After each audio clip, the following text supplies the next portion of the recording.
pencipta kita, pemberi rizki kepada kita, yang mengatur kehidupan kita, dan yang kelak akan membuat bumi ini hancur ketika terjadinya kiamat. Dialah Allah Jalla Jalaluhu. Salawat dan salam semoga tercurahkan untuk baginda Nabi kita Muhammad alaihi salatu wassalam, untuk keluarga beliau, untuk istri-istri beliau, untuk putra-putri beliau, dan untuk seluruh sahabat Nabi. Semoga Allah meridhai kita bersama mereka. Amma ba'd, ahibati fillah. Pada kesempatan kali ini kita akan melanjutkan perjalanan akhirat. Setelah kita berbincang tentang syafaat, di mana manusia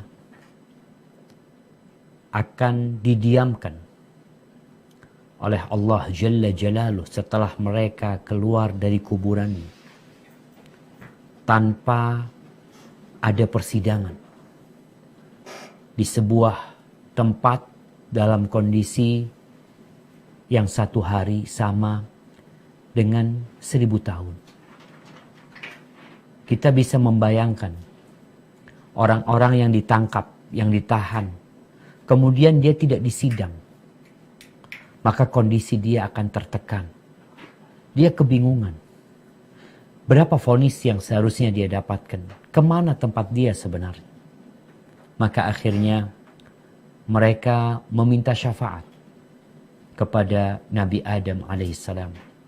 Tapi Nabi Adam angkat tangan. Kemudian mereka menuju ke Nabi Nuh alaihissalam. Lalu ke Nabi Ibrahim. Lalu ke Nabi Musa. Terakhir ke Nabi Isa alaihissalam. Dan semua Nabi tersebut tidak mampu memberikan syafaat. Akhirnya umat manusia menuju kepada Rasulullah sallallahu alaihi wasallam. Kemudian Nabi kita memohon kepada Allah dan Allah memperkenankannya untuk memberikan syafaat. Maka mulailah persidangan. Mulailah hisab. Yang selama ini kita di dunia beramal, berbuat.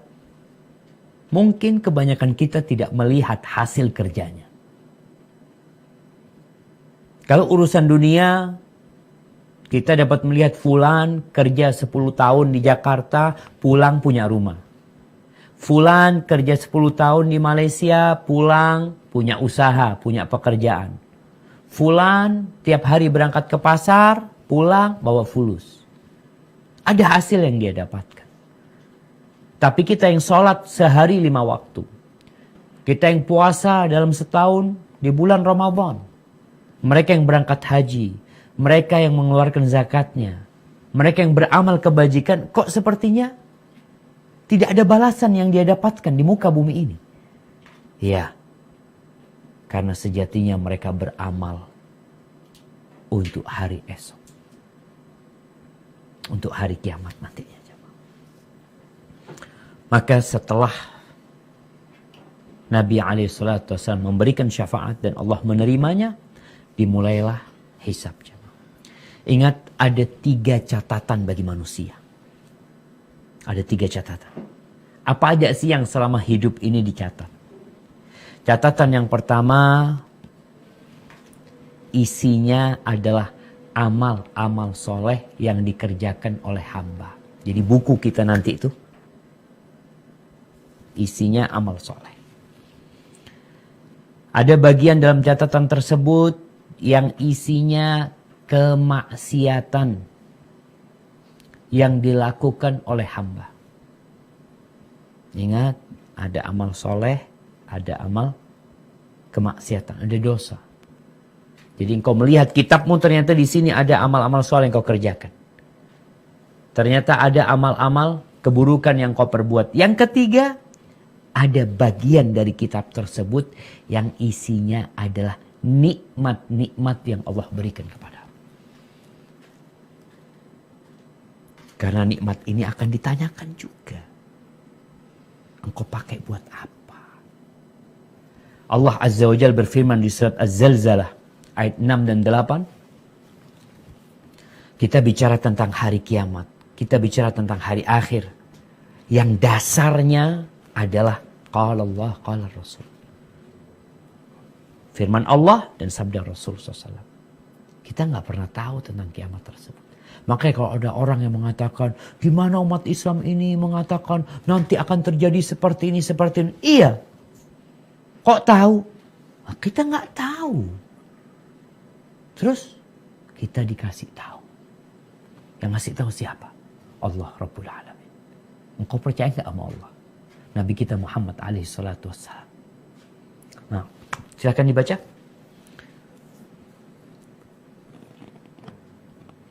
A'udzu billahi minasyaitonir rajim.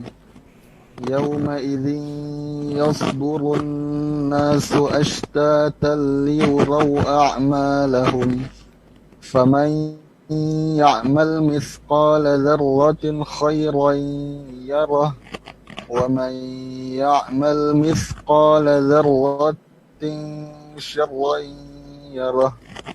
Pada hari itu manusia keluar dari kuburnya dalam keadaan bermacam-macam, supaya diperlihatkan kepada mereka balasan pekerjaan mereka. Barang siapa yang mengerjakan kebaikan seberat zarah pun, niscaya dia akan melihat balasannya.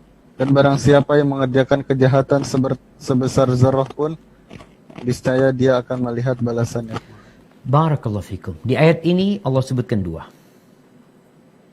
Tentang catatan amal kebajikan yang akan dilihat oleh hamba. Yang kedua, catatan amal keburukan. Taib. Sebesar apa yang akan dilihat? Semuanya. Allah mengingatkan dengan yang terkecil yang kau lakukan. Jemaah kita sekarang masih hidup, alhamdulillah. Kajian ini dalam kondisi kita masih bernyawa. Kita masih bisa berbuat.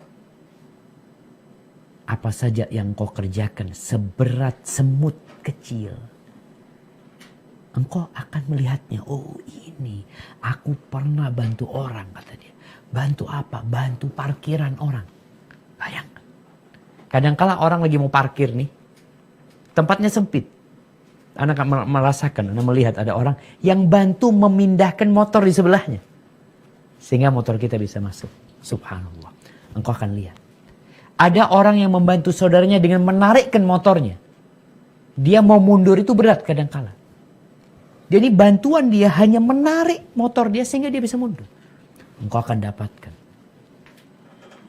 Mungkin yang kau lakukan itu hanya memindahkan batu di pinggir jalan.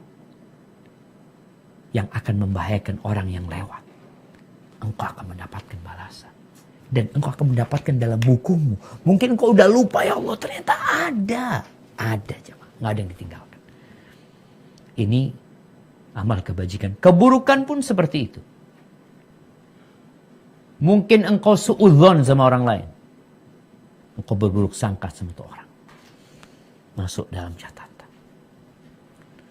Mungkin engkau menyembunyikan sandal saudara. Padahal Nabi SAW melarang hal itu. Engkau akan mendapatkan. Mungkin engkau hanya komentar negatif. Mungkin engkau hanya memberikan isyarat. Anda lihat kan ada like and dislike. Engkau hanya memberikan dislike kepada sesuatu yang seharusnya engkau sukai. Engkau akan melihat. Ada dalam catatan tersebut. Baik, adapun tentang nikmat Allah sebutkan di surat At-Takatsur ayat 6 dan 8. Silahkan dibaca.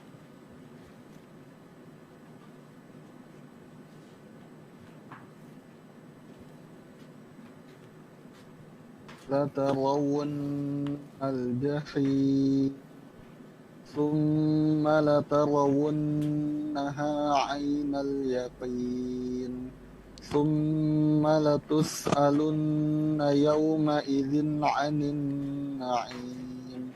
Niscaya kamu benar-benar akan melihat neraka jahim, dan sesungguhnya kamu benar-benar akan melihatnya dengan ainul yakin. Kemudian kamu pasti akan ditanyai pada hari itu tentang kenikmatan yang kamu megah-megahkan di dunia itu. Barakallahu fikum. Segala kenikmatan. Jadi ketika Allah turunkan ayat ini, sebagian sahabat bertanya, ya Rasulullah, apa yang mau ditanyai sama Allah? Innama humal aswadan. Yang kita nikmatin ini cuma kurma sama air. Kurma sama air. Apa kata Nabi SAW? Akan datang tuh nikmat-nikmat nanti. Dan kayaknya sekarang kita nih, yang susah hidup sekarang ini, masih dapat merasakan banyak kenikmatan. Jadi masalahnya kadangkala kita tidak mensyukuri nikmat yang Allah berikan. Allah akan tanya. Akan ada di sana catatannya. Apa catatannya? Dikasih mobil, motor, handphone, baju, rumah. Buat apa?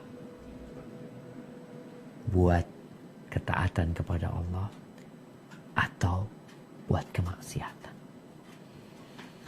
Ahibati fillah, ada beberapa kaidah atau kaidah penting dalam urusan hisab nanti pada hari kiamat ya. Agar kita memahaminya. Allah Subhanahu wa taala yang pertama, ketahuilah, andai kata Allah mengazab semua makhluknya. Kalau Allah mengazab semua makhluknya, Allah itu tidak zalim. Loh, kok bisa Ustaz? Karena semua yang ada di alam semesta ini ciptaan Allah, milik Allah. Contoh nih, kalau Ana punya perusahaan, lalu perusahaan itu Ana tutup, Ana yang punya, Ana tutup perusahaannya, orang-orang di perusahaan itu Ana keluarkan, nggak, udah, barang-barang Ana buang semuanya. Apakah ada yang bisa menuntut Ana? Ustaz, kok dia punya Ana? Apa urusanmu? Itu punya aku. Kalau sekarang nih, ini ada sepeda nih, Ana buang ke sungai. Lalu ada satu orang yang mengatakan, Ustaz, zalim antum, Ustaz, kok dibuang katanya. Emangnya punya antum barangnya? Enggak. Ini punya Ana. Sedangkan kita tahu semua yang ada di muka bumi itu milik Allah SWT. Ini tangan Allah yang kasih. Ini kaki Allah yang kasih. Rumah, rezeki, semua fasilitas itu Allah kasih. Sehingga sejatinya ketika orang akan mem-PHK karyawannya, dia PHK aja. Oh enggak Ustaz, karena ada aturan. Ya, karena dia bukan pemilik full. Sebenarnya dia masih terikat dengan aturan orang lain. Ada aturan yang dibikin sama orang lain lagi. Tapi urusan bumi ini semuanya Allah yang urusin. Allah yang memilikinya. Tapi Allah itu maha mulia.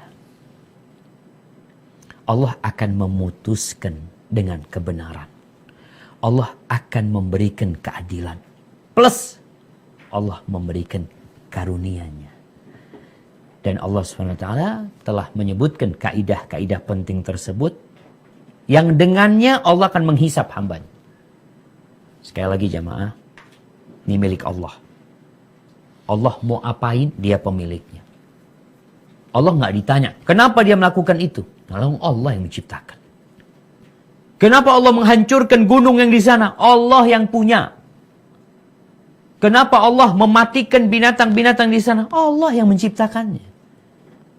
Maka Allah nggak ditanya tentang apa yang dia lakukan. Tapi kita ditanya. Karena kita bukan pemilik. Baik. Akan tetapi Allah Azza wa Jal telah memberikan ketetapan-ketetapan di dalam Al-Quran Karim. Yang dengannya Allah akan menghisap kita. Allah Azza wa Jal berfirman di surat An-Nisa ayat 40. Silakan dibaca. Innallaha la yadhlimu mithqala dzarrah wa in taku hasanatan yudha'ifha wa yu'ti min ladunhu ajran 'azima. Sesungguhnya Allah tidak menganiaya seorang walaupun sebesar zarrah. Dan jika ada kebajikan sebesar zarrah, niscaya Allah akan melipat gandakannya dan memberikan dari sisinya pahala yang besar. Walaupun Allah pemilik alam semesta ini, tapi Allah telah membuat aturan bahwa Allah tidak akan menzalimin. Bukan 1 rupiah, bukan 2 rupiah, mithqala dzarrah. Yang kecilnya sekecil semut pun Allah akan hitung. Ini sebuah ketetapan dari Al-Hakam, Al-Hakim. Allah yang memutuskan, Allah yang maha bijak dalam keputusannya. Baik. Kemudian nih kaidah juga yang Allah akan berlakukan, Allah akan memberikan balasan kepada hambanya sesuai dengan amalan dia. Dan Allah tidak akan mengadab orang dengan dosa orang lain. Allah tidak akan mengadab orang dengan dosa orang lain. Karena ada yang berpandangan anak-anaknya Nabi Adam ini semua membawa dosa bapaknya. Enggak benar tuh. Kaidahnya orang itu tidak akan diazab dengan kerjaan orang lain, dengan dosa orang lain. Loh Ustaz, yang katanya ada dosa jariah gimana? Ya dosanya dia sebenarnya, bukan dosanya orang lain. Dia yang ngajarin orang itu berbuat dosa, maka dia akan dapat dosanya. Jadi bukan dosa orang lain ditimpakan kepada dia. Buktinya nggak akan ngurangin dosa orang itu. Kata Nabi SAW, yang memberikan contoh keburukan, dia akan dapat dosanya dan dosa orang yang mengamalkannya tanpa mengurangi dosa orang yang mengamalkannya. Nggak akan berkurang. Dosanya orang itu mau 10, ya dosanya orang ini 10 juga. Ini perbuatanmu. Allah Azza wa Jalla berfirman di surat An-Najm ayat 39 sampai 41. Ayat 39 sampai 41. Nah, tafadhal. Surat An-Najm. Nah. وَأَنْ لَيْسَ لِلْإِنسَانِ إِلَّا مَا سَعَى وَأَنَّ سَعْيَهُ سَوْفَ يُرَى ثُمَّ يُجْزَاهُ الْجَزَاءَ الْأَوْفَى. Dan bahwasannya seorang manusia tiada memperoleh selain apa yang telah diusahakannya. Dan bahwasannya usaha itu kelak akan diperlihatkan kepadanya. Kemudian akan diberi balasan kepadanya dengan balasan yang paling sempurna. Barakallahu fikum. Engkau akan mendapatkan hasil kerjamu. Kalau itu baik ya kebaikan, keburukan engkau akan mendapatkan. Nggak mungkin orang nanam jeruk keluarnya bidara. Enggak lah jamaah. Kalau engkau tanam jeruk yang akan keluar jeruk. Engkau akan petik hasil kerjamu. Orang akan memetik hasil kerjanya. Yang menabur pasir akan menuai badai. Karena yang kau lakukan memang keburukan. Dan nanti pada hari kiamat, Allah akan menunjukkan kepada hamba kerjaan dia di dunia. Jadi Allah akan tampakkan kepada dia, ini loh kerjaanmu. Jadi diputar seakan-akan, ya kalau sekarang jamaah, kita bisa memutar film ya. Seakan-akan semuanya direkam gitu ya. Ketika semua direkam, oh fulan melakukan ini, melakukan itu. Kalau sekarang kita lihat CCTV itu bisa menjadi alat bukti. Kalau dia melakukan pencurian umpamanya. Dia sendiri akan melihat. Kalau bicara CCTV, orang itu kan nggak ngelihat. Kita yang ngelihat, oh fulan mencuri nih. Nanti ketika ditanya nggak ngaku, nih lo lihat nih. Ini kamu bukan. Kamu ini. Nanti di hari kiamat orang itu akan ditampakkan kepadanya perbuatan-perbuatan dia. Allah berfirman di surah Ali Imran ayat 30. Nah, silahkan dibaca.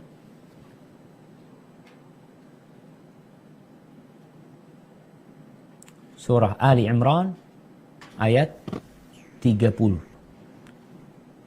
Yauma tajidu kullu nafsin ma 'amilat min khairin muhdaran wa ma 'amilat min su' وما عملت من سوء تود لو أن بينها وبينه أمدا بعيدا ويحذركم الله نفسه والله رؤوف بالعباد. Pada hari ketika tiap-tiap diri mendapati segala kebajikan dihadapkannya, begitu juga kejahatan yang telah dikerjakannya. Ia ingin kalau kiranya antara ia dan hari itu ada masa yang jauh. Dan Allah memperingatkan kamu terhadap siksanya. Dan Allah sangat penyayang kepada hamba-hambanya. Barakallahu fikum. Allah sebutkan setiap jiwa akan mendapati ini loh yang kau lakukan. Ini yang kau perbuat. Dan bagaimana kondisi orang ketika yang ditampakkan itu keburukan. Nih ketika kau berzina. Ketika engkau mencuri, ketika engkau korupsi, maka pada hari itu dia ingin kalau antara dia dengan kiamat itu jauh sekali. Tapi udah selesai jemaah, nggak bermanfaat penyesalan itu.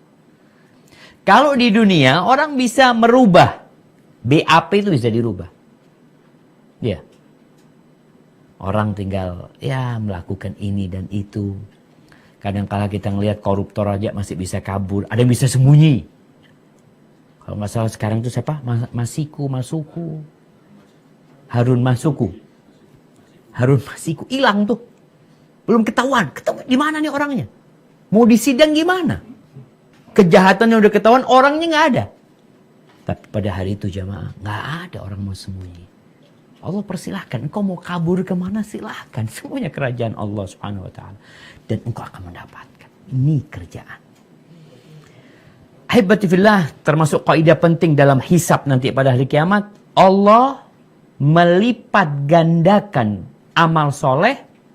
Tapi dosa tidak dilipat gandakan. Jadi amal soleh dilipat gandakan. Kalau dosa Masya Allah. Tetap satu-satu. Bahkan udah berbuat dosa satu. Mau dibalas satu masih Allah ampuni. Allah sebutkan di surat Al-An'am ayat 160. Nah, di surah Al-An'am ayat 160. Man jaa'a bil hasanati falahu 'ashru amsalihha wa man jaa'a bis sayyi'ati fala yujza illa mithlaha wa hum la yuzlamun. Barang siapa membawa amal yang baik, maka baginya pahala 10 kali lipat amalnya. Dan barang siapa yang membawa perbuatan jahat, maka dia tidak diberi pembalasan melainkan seimbang dengan kejahatannya. Sedang mereka sedikit pun tidak dianiaya atau dirugikan. Barakallahu fikum. Nih jamaah. Kalau bicara keadilan Allah itu ketika berbincang dosa. Allah tidak akan melipat gandakan dosa. Engkau sekali umpamanya mencuri nggak dihitung 10 kali. Sekali korupsi nggak dihitung 7 kali. Tapi engkau sekali sedekah Allah lipat gandakan paling tidak minimal itu 10 kali. Kata Rasul SAW, ila 700 dhiyaf. Dan Allah akan melipat gandakan sampai 700 kali lipat. Engkau sedekah 1 juta, yang ditulis di sana bukan 1 juta. Ditulisnya 1 juta sedekah, dapatnya 700 juta.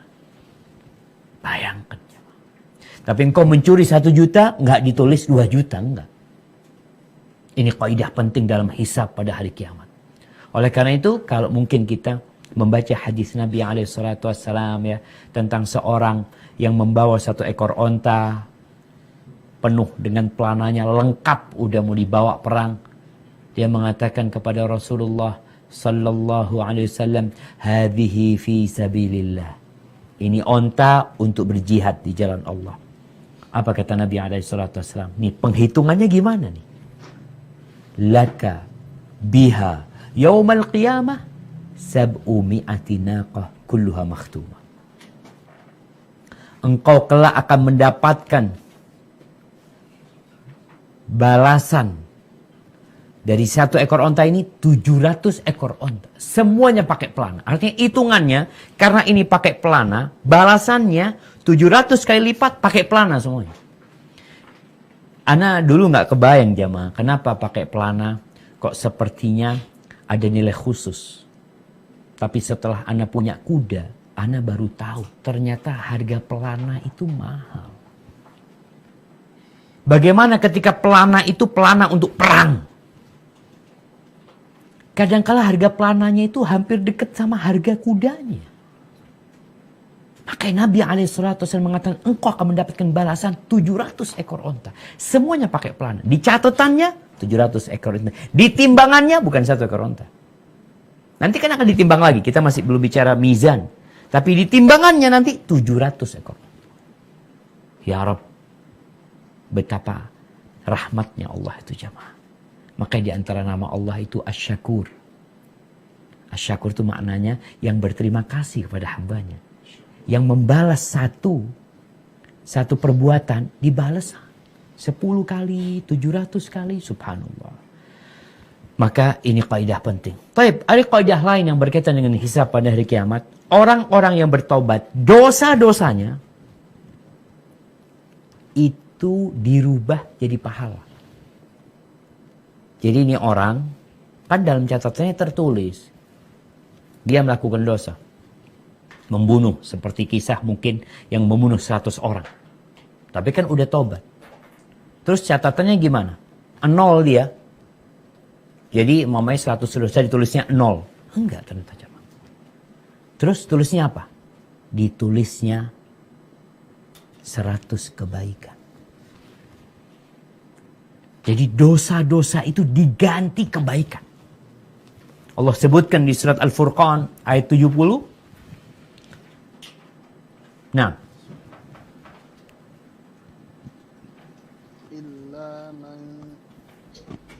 Illa man taba wa amana wa amila salih. Illa man taba wa amana wa amila amalan صالحا فأولئك يبدل الله سيئاتهم حسنات وكان الله غفورا رحيما.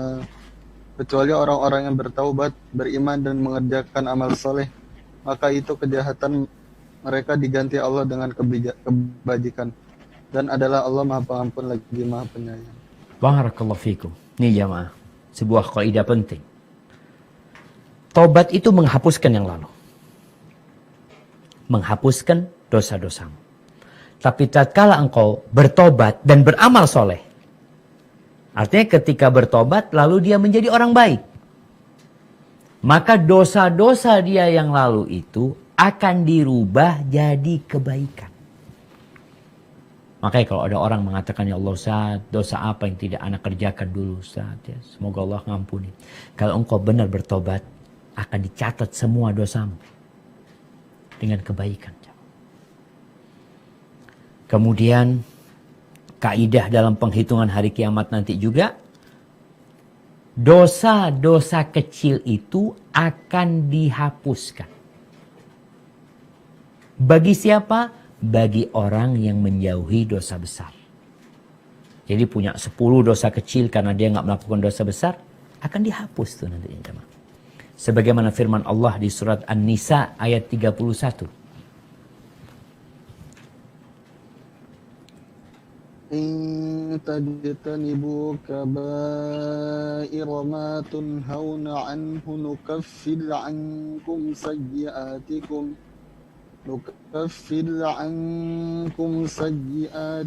wa nudkhilkum mudkhalan karima. Jika kamu menjauhi dosa-dosa besar di antara dosa-dosa yang dilarang kamu mengerjakannya, niscaya kami menghapus kesalahan-kesalahanmu atau dosa-dosamu yang kecil, dan kami masukkan kamu ke tempat yang mulia atau surga. Barakallahu fikum. Nih. Jadi kalau bicara kita usah siapa yang nggak berbuat dosa? Nah, semua berbuat dosa. Tapi tatkala seorang muslim dalam kehidupan mereka di dunia berupaya, berusaha untuk meninggalkan dosa-dosa besar, maka dosa-dosa kecil dia otomatis Allah akan hapuskan. Akan tetapi kita nih nggak tahu mana dosa-dosa besar. Banyak di antara kita yang melakukan dosa besar tapi dia meremehkannya. Contoh yang biasa dilakukan, dosa besar yang biasa dilakukan kita, riba. Riba itu dosa besar, dilaknat orangnya. Tapi kita anggap sesuatu yang biasa. Bahkan kita mungkin ditambah dosa-dosa yang lain. Kita, ini dosa kecil. Taib, dosa kecil ini akan dihapuskan dengan syarat. Ketika dosa-dosa besar dihindari. Kita tahu jamaah, ibadah ini salah satu pengaruhnya menghapuskan dosa kecil. Kata Nabi SAW, as-salatul khams, salat yang 5 waktu. Wal jumu'atu ilal jumu'ati. Dari Jumat ke Jumat yang selanjutnya. Wa Ramadhan ila Ramadhan. Dari bulan Ramadhan ke bulan Ramadhan selanjutnya. Wal umratu ilal umrati. Dari satu umrah dan ke umrah yang selanjutnya. Umrah tahun ini, tahun depan kita berangkat umrah lagi. Apa kata Nabi SAW? Kafaratun lima bainahunna. Itu amalan akan menjadi penghapus dosa. Di antara 2 amalan itu. Penghapusan dosa. Idza jtunibatil kabair. Syaratnya apabila dosa-dosa besar dihindari. Tapi kalau engkau berbuat dosa besar, lalu engkau tidak bertobat dari dosa-dosa kecilmu, ya nggak akan dihapuskan. Ini Allah udah bikin tuh, ada standarnya penghapusan dosa kecil. Syaratnya apa? Intajtanibu kabair ma tunhauna an. Kalau kalian menjauhi, menghindari dosa-dosa besar yang kalian dilarang, nukaffir ankum sayyiatikum. Allah akan hapuskan dosa-dosa kalian. Subhanallah jamaah. Jadi ketika engkau nanti bawa dosa, dilihat ada dosa-dosa kecil banyak sekali ya. Kemudian nanti karena engkau menjauhi dosa-dosa besar, maka dihapus dosa-dosa kecil. Kemudian di antara dosa-dosa besar yang kita anggap remeh adalah ghibah, ngomongin orang. Ngomongin orang, makan daging saudaranya. Maka semoga kita tahu. Paling enggak antum sudah paham. Oh, anak akan dihitung ini, dan itu. Baik, kemudian nanti jamaah pada hari kiamat ya, ketika penghisapan itu, Allah Azza wa Jalla akan mendatangkan saksi. Karena dalam kehidupan dunia kita tahu alat bukti itu, ada 2 alat bukti yang harus dimiliki ketika hendak menghukum seseorang. Apa 2 alat bukti tersebut? Yang pertama, saksi. Atau catatan. Atau tadi rekaman video. Atau apa. Itu menjadi alat bukti. Maka di sini. Alat bukti yang akan didatangkan adalah saksi. Selain tadi rekaman-rekaman ya. Itu akan didatangkan. Saksi akan didatangkan. Allah Azza wa Jalla berfirman di surat An-Nur ayat 24 25. Silakan dibaca. Yauma tashhadu 'alaihim alsinatuhum wa aydihim wa arjuluhum bima kanu ya'malun. يومئذ يوفيهم الله دينهم الحق ويعلمون أن الله هو الحق المبين. Dan pada hari ketika lidah, tangan dan kaki mereka menjadi saksi atas mereka terhadap apa yang dahulu mereka kerjakan. Di hari itu Allah akan memberi mereka balasan yang setimpal menurut semestinya. Dan tahulah mereka bahwa Allah yang benar dan bahwa Allah yang benar lagi yang menjelaskan segala sesuatu menurut hakikat yang sebenarnya. Barakallahu fikum. Kakimu akan menjadi saksi. Tanganmu akan menjadi saksi. Bekas jalanmu Ketika orang berjalan menuju ke masjid, akan menjadi saksi. Bekas jalanmu ketika kau menuju ke tempat maksiat akan menjadi saksi. Subhanallah jamaah. Makanya kisah seorang sahabat ya, yang masjidnya, yang rumahnya jauh dari Masjid Nabawi, kemudian dia mengatakan, aku nggak ingin dekat masjid sih aku, tapi ingin langkahku itu dicatat. Iya, akan dicatat. Jadi kakimu akan menjadi saksi. Orang-orang yang berzina, yang mungkin tidak terekam oleh CCTV perzinaan dia, paha dia pun akan bersaksi. Sebagaimana lisan mereka akan bersaksi. Dan ada saksi yang didatangkan jamaah, yaitu malaikat yang mendampingi. Allah sebutkan, mungkin bisa dibuka di surat Qaf. Ya, surat Qaf ayat 21-22. Di surat Qaf ayat 21-22.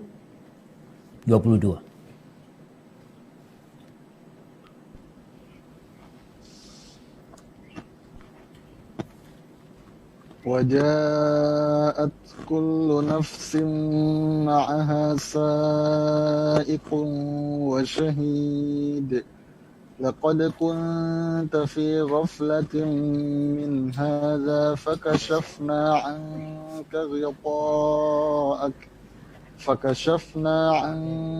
غطاءك فبصرك اليوم حديد. Dan datanglah tiap diri bersama dengan dia seorang malaikat penggiring dan seorang malaikat penyaksi. Sesungguhnya kamu berada dalam keadaan lalai dari hal ini.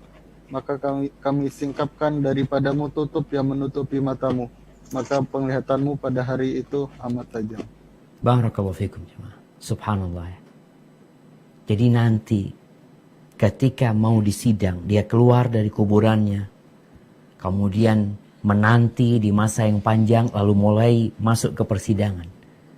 Setiap orang itu, Allah katakan, waja'at kullu nafsi. Setiap jiwa itu akan datang bersamanya dua. Yang satu menggiring.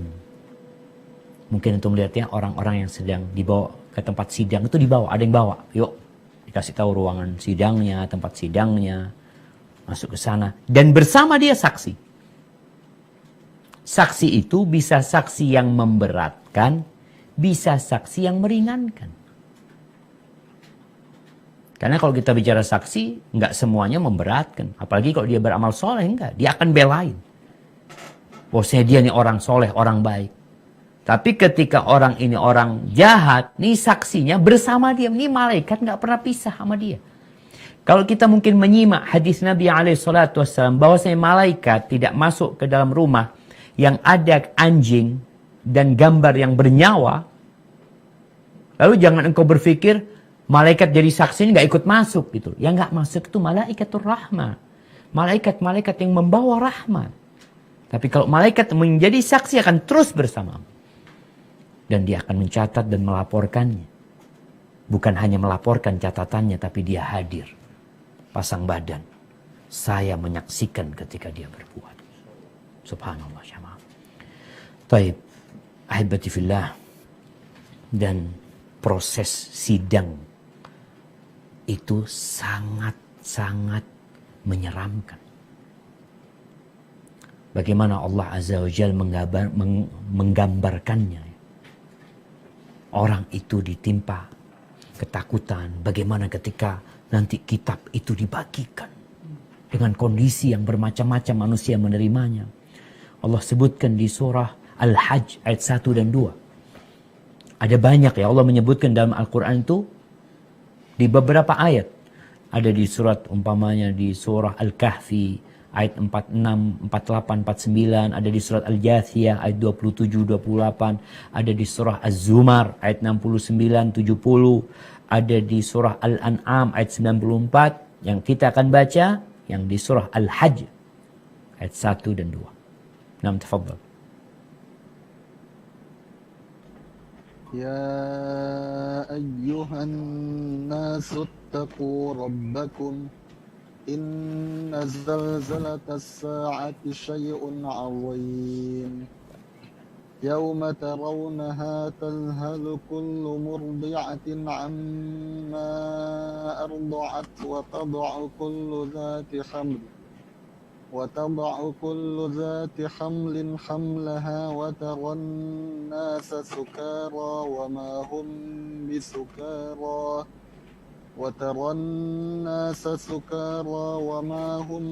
بسكارى ولكن عذاب الله شديد. Hai manusia, bertakwalah kepada Tuhanmu.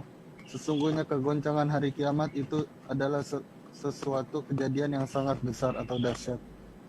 Ingatlah pada hari ketika kamu melihat kegoncangan itu, lalailah semua manusia yang menyusui anaknya dari anak yang disusuinya, dan gugurlah kandungan segala wanita yang hamil. Dan kamu lihat manusia dalam keadaan mabuk, padahal sebenarnya mereka tidak mabuk, akan tetapi azab Allah itu sangat keras. Barakallahu fikum. Itu proses kiamat. Proses dibangkitkannya manusia, digiringnya, ditunjukkan kepada mereka amal-amal mereka, itu sangat menakutkan. Maka sampai kalau ada orang yang hamil, itu dia menggugurkan, sampai gugur karena ketakutan. Yang menyusuin dibiarkan anaknya. Orang pada hari itu akan mengatakan nafsi, nafsi. Semua orang akan memikirkan dirinya. Sehingga ketika Nabi SAW ditanya, ya Rasulullah, apakah kita akan saling mengenal nanti di padang mahsyar itu? Saling mengingat. Apa kata Nabi SAW? Amma fi thalathati mawatin fala. Di tiga tempat nggak ada yang ingat kecuali dirinya sendiri.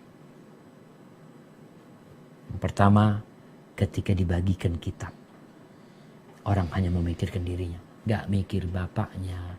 Sampai dia dapat tuh kitab dengan tangan kanannya, baru dia akan mengingat yang lainnya. Yang kedua, ketika timbangan. Dalam penimbangan tuh orang hanya memikirkan dirinya. Dan yang ketiga, tatkala melewatin sirat, orang hanya memikirkan dirinya. Dia nggak akan ingat sama bapak, wala anak, sama siapa. Ahibati fillah. Hisab pada hari kiamat itu ada dua macam. Hisab pada hari kiamat, persidangan nanti. Yang pertama ada hisab yang ringan. Ada persidangan yang ringan sekali. Tahu-tahu udah keluar. Ada persidangan yang berat. Persidangan yang ringan, di situ sebenarnya Allah sedang memuliakan hambanya. Memberikan maaf kepada dia. Sedangkan persidangan yang berat, di situ Allah hendak memberikan hukuman kepada orang. Prosesnya aja sudah berat. Menunjukkan bahwa dia akan mendapatkan azab Allah Subhanahu wa taala. Adapun hisab yang ringan ini, jadi orang-orang itu ketika dihisab, ketika disidang, dia itu tidak dicerca pertanyaan-pertanyaan ya yang memberatkan dia. Tidak terjadi bantah-bantahan, enggak. Kan kadang-kadang kita ngelihat ada persidangan yang orang itu bantah, kamu melakukan, enggak, aku enggak melakukan ini itu. Jadi hisab yang ringan ini sekedar menampakkan amalan dia. Dosa-dosa dia. Kamu melakukan ini ya. Ini tunjukkan. Iya. Nah, kemudian Allah ngampuni orang itu. Ya udah. Dan ini untuk orang-orang yang beriman kebanyakan jemaah. Pernah Aisyah radhiyallahu taala anha mendengar Rasulullah sallallahu alaihi wasallam bersabda, "Laisa ahadun yuhasabu yaumal qiyamah illa halak." Tidak ada seorang pun yang dihisab pada hari kiamat melainkan dia akan binasa. Maka Aisyah bertanya, "Ya Rasulullah, wahai Rasulullah alaihi salatu wassalam ya Rasulullah, Bukankah Allah berfirman, فَأَمَّا مَنْ أُوتِيَ كِتَابَهُ بِيَمِينِهِ فَسَوْفَ يُحَاسَبُ حِسَابًا يَسِيرًا. Adapun orang yang mendapatkan kitabnya dengan tangan kanannya, maka dia akan dihisap dengan mudah. Lalu kata Nabi SAW, innama dzaliki al-ard. Itu hanya menampakkan, artinya hanya sekedar menyuguhkan amalan dia. Nih engkau seperti ini. Walaysa ahadun yunaqashul hisab yaumal qiyamah illa udhib. Tidak ada seorang pun yang diajak dialog dalam penghisapan dia, dalam persidangan dia, melainkan orang itu akan diadab. Jadi hisap yang ringan itu sebenarnya ya sekedar ditanya. Kadang-kadang kan ada orang masuk ke dalam persidangan, tahu-tahu udah selesai. Udah, antum nggak dihukum, enggak. Karena memang anda nggak dosa gitu. Tapi biasanya orang-orang yang melakukan dosa, dia akan ngeyel. Dia akan minta, mana saksinya? Mana buktinya? Tapi orang-orang yang beriman, enggak. Ketika ditunjukkan, dia mengatakan, iya ya Allah, iya. Subhanallah. Ahibati fillah. Nih, Abdullah bin Umar radhiyallahu anhuma mendengarkan Nabi SAW bersabda, Inna Allah yudnil mu'min. Nanti pada hari kiamat, ketika proses sidang ini, salah satunya Allah itu akan mendekatkan orang yang beriman. Lalu Allah menutupin dia, memberikan naungan kepada dia. Lalu Allah bertanya kepada dia nih, kita tuh akan disidang, akan berbicara sama Allah SWT tanpa ada penerjemah antara kita sama Allah SWT. Ini orang ini didatangkan, ditutupi nama Allah SWT, lalu Allah tanya sama orang ini, ata'rifu dzamba kadza? Kamu tahu nggak dengan dosa ini? Ata'rifu dzamba kadza? Kamu tahu nggak dengan dosa ini? Disebutkan tuh dosa-dosanya. Hamba ini mengatakan, na'am. Iya ya Allah. Ay Rabbi. Sampai terus kamu tahu dosa ini, dosa itu, dia mengatakan, iya ya Allah. Hatta idza qarrarahu bidzunubihi. Ketika orang ini sudah yakin sama dosa-dosanya, dia udah mengatakan, iya ya Allah, itu dosa-dosa yang aku lakukan. Dia sudah mengakuinya. Apa kata Allah SWT? Dan orang ini merasa yakin dia sudah akan binasa. Allah mengatakan, satartuha alaika fid dunya. Aku tutupin dosa-dosa itu di dunia. Wa ana aghfiruha lakal yawm. Dan hari ini aku ampuni dosa-dosa. Fayu'ta kitabah hasanatihi. Maka dia akan mendapatkan kitab kebaikannya dengan tangan kanannya karena sudah dia ampuni sama Allah SWT. Wa ammal kafir wal munafik. Kalau orang itu orang kafir, orang-orang munafik, maka saksi-saksi akan datang. Artinya sidangnya itu sidang terbuka. Saksi-saksi akan didatangkan. Lalu mereka mengatakan, haula'il ladzina kadzabu ala rabbihim ala la'natullah 'alal zalim. Tuh mereka orang-orang yang berdusta atas nama Tuhan mereka. Semoga laknat Allah untuk orang-orang yang zalim. Hadis muttafaq alaih. Jadi hisab yang ringan itu sekedar tadi, makanya cepat hisabnya. Adapun yang kedua, hisab yang sulit. Hisab yang berat ini, mereka adalah orang-orang kafir, mereka untuk orang-orang musyrik, ya, dan sebagian pelaku dosa besar dari orang-orang muslim. Allah Azza wa Jalla berfirman di surah Al-An'am ayat 30. Coba dibuka di surah Al-An'am ayat 30. Walau tara il wuqifu ala rabbihim qala alaysa hadha bil haqq qalu bala wa rabbina qala fadhuqul azaba bima kuntum takfurun. Dan seandainya kamu melihat ketika mereka dihadapkan kepada Tuhannya, tentulah kamu melihat peristiwa yang mengharukan. Berfirman Allah, bukankah kebangkitan ini benar? Mereka menjawab, sungguh benar demi Tuhan kami. Berfirman Allah, Karena itu rasakanlah azab ini disebabkan kamu mengingkarinya. Barakallahu fikum. Artinya mereka diazab setelah ditanya, setelah dihisab. Bukankah benar kebangkitan manusia dari kematian? Mereka kata, iya, kata dia. Tapi selesai udah. Maka dikatakan kepada mereka, fadzuqul azab, maka rasakan azab Allah. Ahibati fillah. Baik, jadi kita udah tahu. Ada hisab yang berat, ada hisab yang ringan. Kemudian siapa yang pertama dihisab pada hari kiamat? Jumlah manusia itu miliaran, jemaah. Sekarang aja udah 7 miliar lebih. Bagaimana nanti pada hari kiamat? Ketika semua umat manusia plus jin dihisab. Maka tentunya orang-orang ingin menjadi yang pertama dihisab agar segera masuk surga. Agar segera selesai mereka. Dan kita tahu orang-orang miskin itu masuk surga duluan 500 tahun sebelum orang kaya. Karena tadi yang dihisab dia nggak banyak. Gitu. Adapun orang-orang kaya lama. Kekayaannya banyak dia. Yang pertama dihisab pada hari kiamat di antara umat-umat adalah umat Nabi kita Muhammad alaihi salatu wassalam. Kita insyaallah jamaah ya.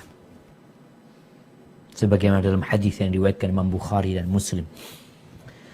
Bahwa Nabi alaihi salatu wassalam bersabda, nahnul akhirun. Kita adalah umat yang terakhir. Umat yang pertama umatnya Nabi Adam, lanjut kemudian Nabi Nuh, lanjut Nabi Saleh, Nabi Hud, Nabi Ibrahim, terus Nabi Isa alaihissalam. Kemudian umat yang terakhir adalah umatnya Nabi Muhammad alaihissalam. Nahnul akhirun as-sabiquna yaumal qiyamah. Tapi kita yang akan mendahului pada hari kiamat. Dan kalau itu berkaitan dengan umat, berkaitan dengan amalan. Amalan apa yang akan pertama dihisab? Kita juga perlu persiapan, jemaah. Sebenarnya Allah dan Rasulnya telah memberikan contekan buat kita. Kita itu udah tahu. Pertanyaannya kita udah punya. Jawabannya antum persiapkan. Makanya orang-orang yang tidak dikasih bocoran, tidak mendapatkan peringatan dari Allah dan Rasulnya, Allah mengatakan, وَمَا كُنَّا مُعَذِّبِينَ حَتَّى نَبْعَثَ رَسُولًا. Kita nggak mungkin mengazab satu kaum yang belum ada utusan Allah ke sana. Belum dikasih bocoran. Belum dikasih tahu tentang pertanyaan-pertanyaan yang akan ditanyakan. Dan Allah udah kasih tahu. Amalan apa yang pertama dihisab? Sholat. Makanya sholat ini 5 waktu. Sehari 5 kali. Kalau antum berumur 60 tahun. Mati umur 60 tahun. Baik. Anggap yang mudah antum balik umur 10 tahun. Jadi ada 50 tahun antum akan dihisab. 50 tahun itu kali 355 hari jadi berapa jemaah? Nah, mana yang pinter ngitung? Berapa? 500.000. Jemaah, Ogi. Coba dihitung, Gi. Hitung.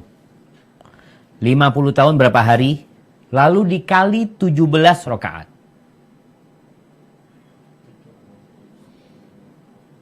Nah, berapa dapatnya?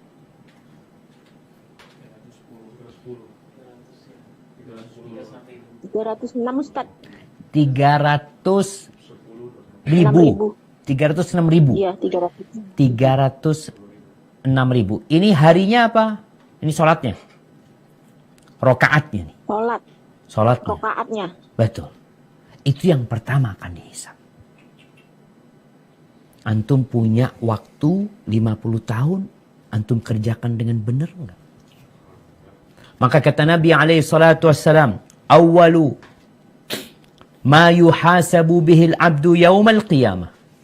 Awal yang akan dihisab pada hari kiamat dari amalan hamba, salatuhu, salatnya. Fa in kana atammaha kutibat lahu tammah. Kalau dia menyempurnakan salatnya, dia akan dihisab 50 tahun salatnya dulu. 306 rakaat akan dihisab. Kalau dia menyempurnakan salatnya akan ditulis sempurna. Ya. 306 rakaat dia melakukannya. Wa in lam yakun atamma. Kalau dia tidak menyempurnakannya. Soalnya yang akan engkau dapatkan dari salatmu itu yang akalmu di sana. Wa laysa lil mar'i min salati illa ma aqal. Dari salat yang dilakukan hamba itu yang ada hasilnya adalah yang akalmu di sana. Yang konsentrasimu ada di sana. Kadangkala kita sholat 4 rakaat yang konsentrasi cuma 1 rakaat. Maka kata Nabi SAW, ada orang yang sholat hanya mendapatkan 1/10-nya. Gimana kalau kita bicara tadi 306.000, dia hanya mendapatkan 1/10-nya. Maka jamaah, betapa sedikitnya hasil dari kelelahan seorang hamba. Kemudian Nabi SAW mengatakan, wa in lam yakun atammaha. Kalau ternyata dia tidak menyempurnakan sholatnya tadi, ternyata hasilnya nggak sempurna sholat dia. Allah akan mengatakan, unduru hal tajiduna li abdi min tatawwu'. Coba lihat. Apakah hambaku punya sholat-sholat sunnah? Jadi yang wajib dulu yang dihisab, kemudian ditanya. Kalau sholat sunnah, hitungannya, ya terserah engkau berapa kali sholat dalam sehari. Adapun yang wajib, jelas hitungannya. 17 rakaat dalam sehari. 5 waktu dalam sehari.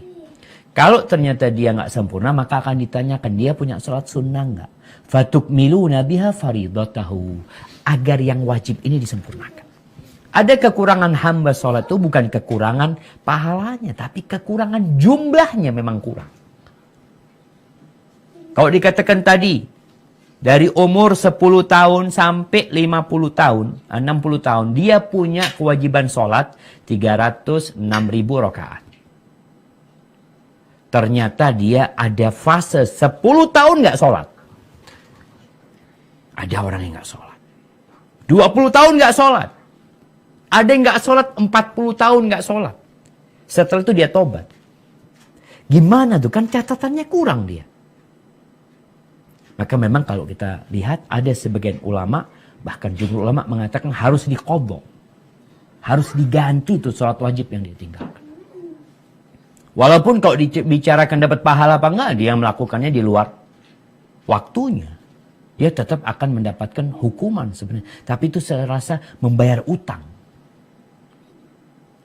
Dan ulama lainnya mengatakan enggak. Dia enggak perlu menggantikannya. Karena sia-sia.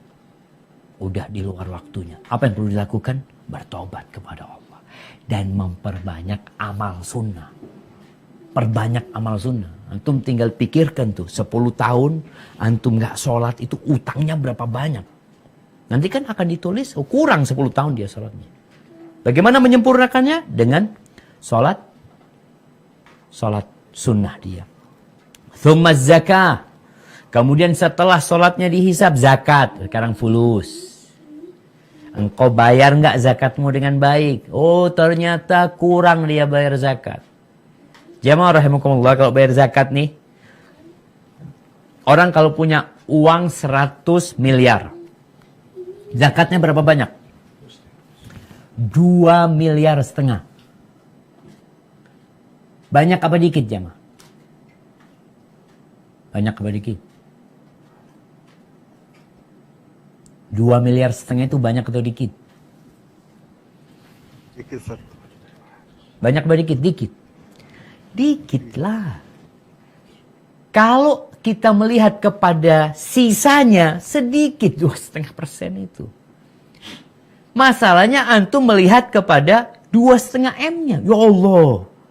2,5 M ini kalau beli mobil jemaah. Kalau beli Innova dapat berapa jemaah? Dapat 5 mungkin. Masya Allah. Itu tuh ketika orang melihat kepada jumlah yang dia keluarkan. Tapi kalau dia melihat kepada sisanya. Sisanya itu 97,5 M. Nggak ada apa-apanya. Maka ingat, zakat engkau akan dihisab. Dihitung tuh. Dan nanti detail sekali jemaah. Kadzalik tsumma tu'khadul a'malu ala hisabi dzalika. Kemudian penghisapannya sesuai dengan salat dan zakat tadi. Dan orang kalau salatnya benar, insya Allah yang lainnya benar. Jadi kenapa salat yang dihisab? Ini sebagai salah satu standar. Kalau salatnya benar, insya Allah yang lainnya benar. Adapun yang pertama diselesaikan penghisapannya pada hari kiamat yang berurusan dengan manusia. Itu kan yang antara hamba sama Allah. Ada yang antara hamba dengan hamba. Yang pertama akan dihisap nanti dalam urusan sama makhluk ini adalah yang berkaitan dengan urusan darah, membunuh. Setelah membunuh nanti ada yang mengambil hartanya. Setelah mengambil hartanya nanti ada yang mencaci makinya, membuli. Itu akan dihisap. Jadi yang awal dihisap antara hamba sama Allah salatnya, antara hamba dengan hamba adalah tentang pembunuhan. Karena itu salah satu dosa besar yang paling besar jamaah. Setelah itu nanti ada pencurian dan lain-lainnya. Ahibati fillah. Kondisi umat pada waktu hisab di hari kiamat. Ada 3 jenis manusia pada waktu itu. Yang pertama, ada yang tidak dihisab dan tidak diazab dari orang-orang yang beriman. Maka mereka orang-orang yang masuk surga kata Nabi alaihi salatu wassalam bighairi hisabin wala azab. Tanpa hisab, tanpa azab. Terus gimana? Masuk surga jemaah. Langsung melalui proses itu yang orang ini masih dihisab, masih dihitung, masih ditimbang amalannya. Ini orang langsung masuk. Tapi tentunya kita tahu mereka masuk juga masih menunggu Nabi kita Muhammad SAW yang pertama dibukakan baginya pintu surga. Ini jumlahnya berapa? Jumlahnya 70.000. Plus yang Allah akan tambahkan. Untuk siapa? Untuk orang-orang yang imannya sempurna. Yang ketakwaannya kepada Allah, tawakalnya besar sekali. Kemudian yang kedua, ada orang yang dihisab kemudian masuk surga. Orang ini dihisab. Seperti yang tadi kita sudah bicarakan. Dan dia masuk surga. Ini kebanyakan orang-orang beriman dan pelaku-pelaku kemaksiatan yang mentauhidkan Allah SWT. Setelah Allah memaafkan mereka dari dosa-dosa mereka. Atau mereka ini masuk neraka duluan. Jadi setelah dihisab. Karena ternyata dosanya lebih berat daripada pahalanya. Maka setelah dihisab, dia masuk neraka. Kemudian dikeluarkan dari api neraka ketika sudah penghapusan dosanya sudah selesai. Yang ketiga, orang-orang yang dihisab.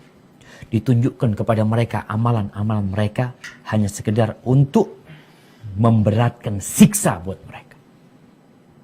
Itu orang-orang kafir, orang-orang musyrikin. Hisab buat mereka apa sih Ustaz? Bukankah nanti orang-orang yang melakukan kesyirikan? Kata Allah Azza wa Jalla, wa qadimna ila ma amilu min amalin faja'alnahu haba'an manthura. Kami datangkan amal-amal orang musyrik, orang-orang kafir didatangkan. Sehingga mereka melihat, oh ini amalanku kata dia. Lalu Allah jadikan debu yang berterbangan. Karena mereka melakukan kesyirikan dan kekufuran. Ahibati fillah. Dan orang-orang kafir pun bertingkat-tingkat azab buat mereka. Karena kekafiran ini, orang kafir pun kita melihat ada orang kafir yang baik ya. Maksudnya di amat tetangganya, ada orang kafir yang membunuh, ada orang kafir yang berzina. Maka semuanya akan mendapatkan sesuai dengan amalannya, hisab adabnya pun sesuai, tapi nggak ada kesempatan masuk surga. Karena mereka telah melakukan kekufuran, kesyirikan, dan innallaha la yaghfiru an yushraka bih. Allah tidak mengampuni untuk dosa syiriknya. Ahibati fillah. Di dalam hadis yang diriwayatkan Imam Muslim, Allah Azza wa Jal berfirman, ini hadis qudsi.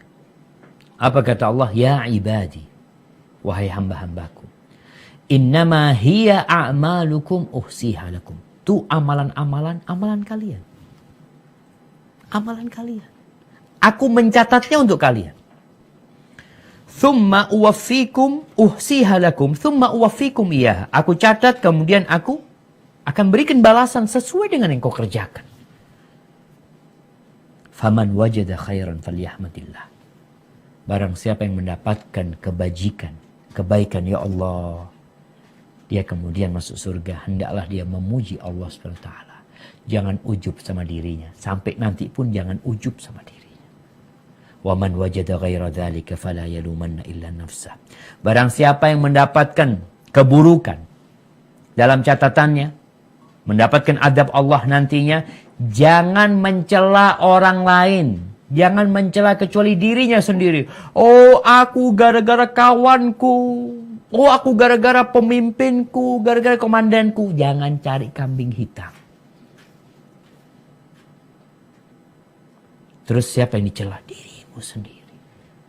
Karena nanti memang dalam proses hisab itu ada pengikut-pengikut ini. Pengikutnya fulan, yang dia nuntut sama fulan. Fulan, engkau dulu kan jamin, katanya aku kalau ikut engkau masuk surga. Kata fulan yang jadi pemimpin, emangnya surga punya aku. Aku sekarang pun diadab sama Allah SWT. Kalian jangan celah kecuali diri kalian sendiri. Sama seperti itu jawab. Akhirnya tuh orang-orang, ya Allah, adab mereka double adabnya. Karena dia temannya semua akan mendapatkan sesuai dengan amal mereka. Ahibati fillah. Apa aja yang akan ditanyakan kepada hamba? Kalau tadi kita sudah menyebutkan catatannya itu berisi 3. Amal soleh, dosa, plus nikmat-nikmat. Allah Azza wa Jalla berfirman di surah Al-Isra ayat 36. Di surah Al-Isra ayat 36.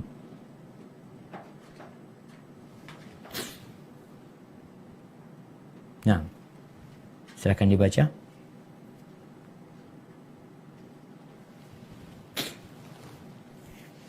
ولا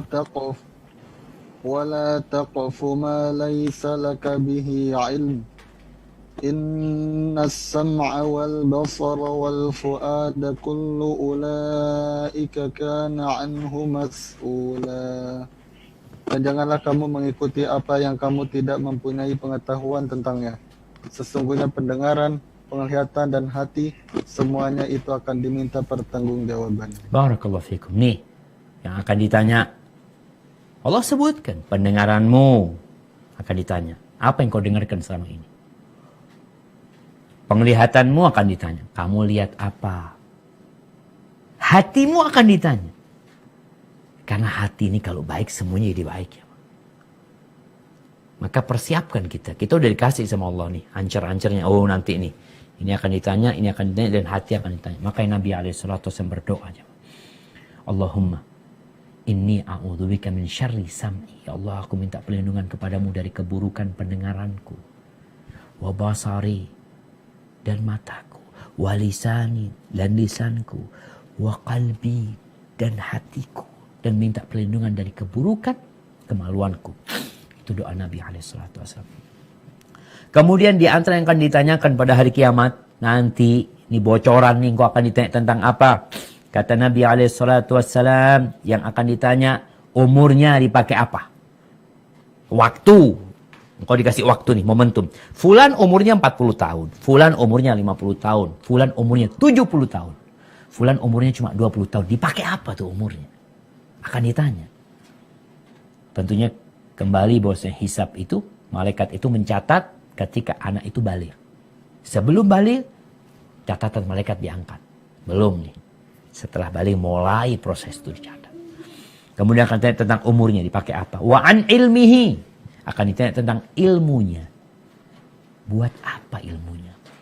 Sekedar buat gaya-gayaan ilmunya, atau ternyata ilmunya dibuat untuk beramal. Yang ketiga, hartanya. Akan ditanya dua kalau harta ini. Dari mana dia mendapatkan hartanya dan kemana dia menginfakkan hartanya. Ini bicara nikmat. Allah kasih nikmat sama engkau. Oh, dari mana engkau dapat? Jadi kalau ternyata hartanya itu halal, yang akan ditanya, engkau bersyukur nggak sama Allah dengan harta tersebut? Ini akan ditanya. Kalau ternyata hartanya haram, ya udah selesai. Apalagi haram biasanya akan melahirkan dosa-dosa. Kemudian akan ditanya tentang badannya. Wa an jismihi fima abla. Badanmu ini untuk apa selama ini? Untuk main bola doang. Untuk jalan-jalan. Untuk berenang. Untuk cari duit. Buat apa selama ini badan yang Allah berikan? Itu fasilitas Allah berikan, jam. Makanya kalau kita lihat orang ketika dikasih fasilitas mobil, dia tuh harus bertanggung jawab tuh. Dipakai buat apa aja. Kadang-kala kita tahu di negeri kita ini ada mobil dinas ya, yang platnya warnanya merah. Sampai ada aturan nggak boleh dipakai mudik, umpamanya seperti itu. Ternyata mereka juga memperhatikan itu. Nanti pada hari kiamat, tubuhmu akan ditanya, dipakai apa selama ini. Hadza wallahu a'lam bishawab. Sebenarnya jamaah masih panjang cerita hisab ini. Karena kita akan berbincang tentang orang-orang yang melakukan kezaliman kepada manusia.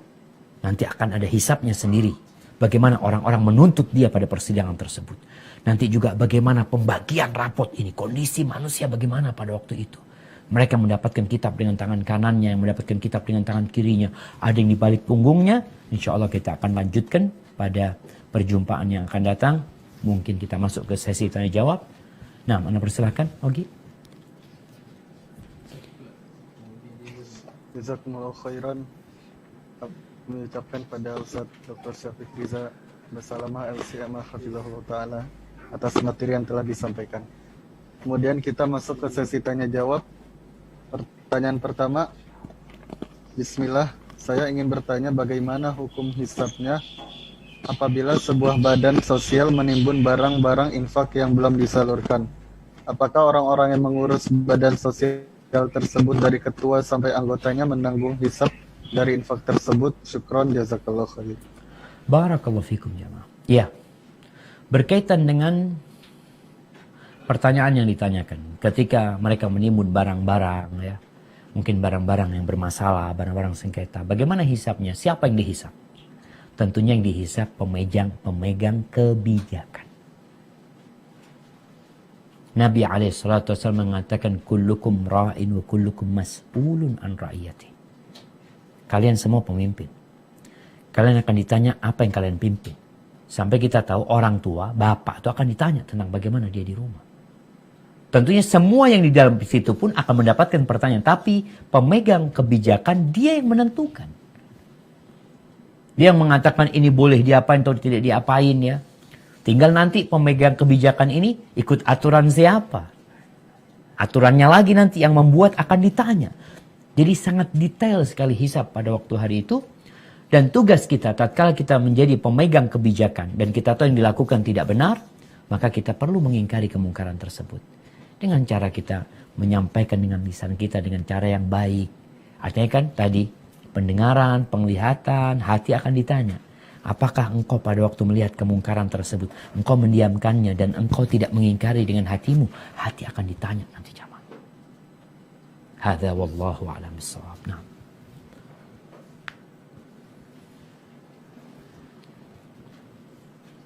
Jazakumullah khairan atas jawaban yang telah disampaikan.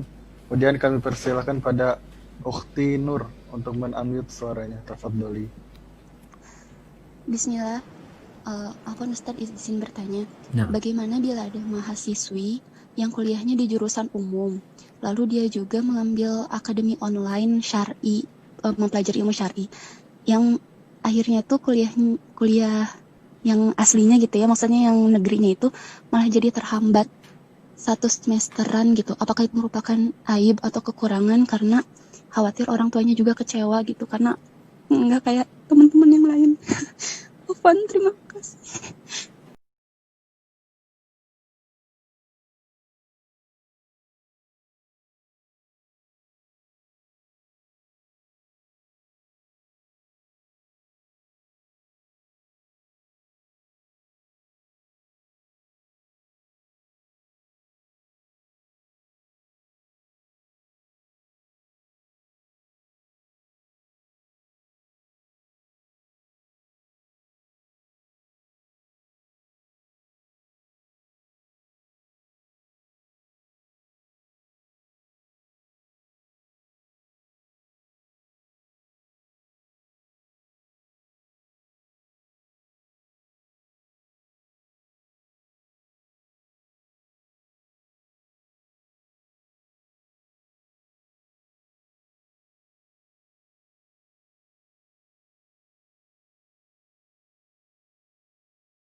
Mungkin dipandang oleh sebagian teman, ya Allah dia kok telat ya, teman-temannya udah naik kelas, dia nggak naik kelas. Ternyata ini yang terlambat bisa melanjutkan jadi dokter. Jadi kadangkala orang itu memberikan penilaian tidak melihat dari semua sisinya. Maka jangan anti menyibukkan diri dengan omongan orang, tapi bagaimana anti benar-benar berkhidmat, berbakti kepada kedua orang tua, dunia dan akhirat. Hada wallahu a'lam bissawab. Nah. Jazakumullah khairan Ustaz atas jawabannya. Kemudian pertanyaan selanjutnya, tapi ini pertanyaannya panjang Ustaz, ada 5 poin. Mungkin kalau bisa diambil satu, diambil satu. Biar yang lainnya dapat.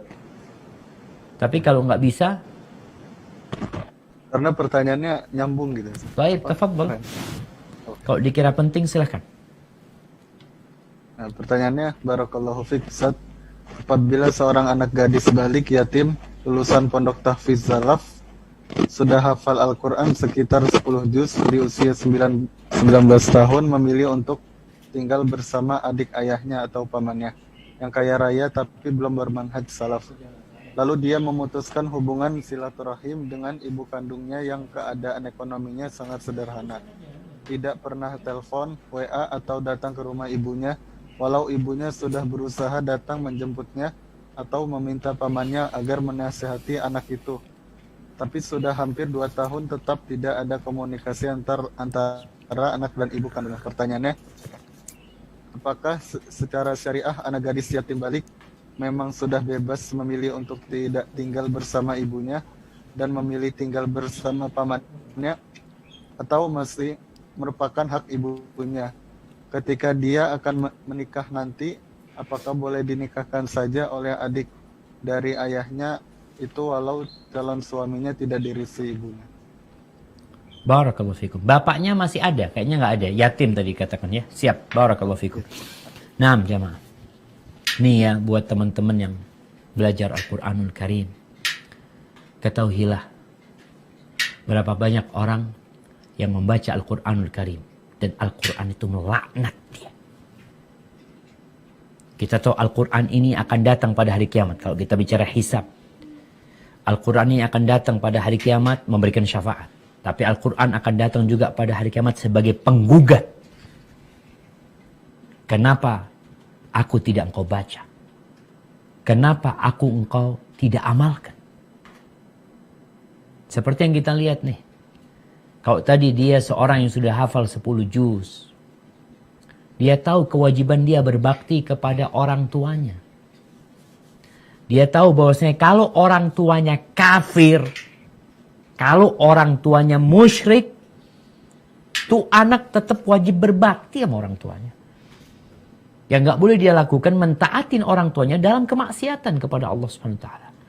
Tapi Allah mengingatkan wasahibhuma fid dunya ma'rufa. Hendaklah engkau mendampingi keduanya dalam kehidupan dunia dengan cara yang baik. Maka kalau mungkin tuh anak yatim merasa dia dipelihara oleh pamannya kaya raya, pamannya telah baik sama dia, alhamdulillah. Engkau perlu berterima kasih kepada pamanmu.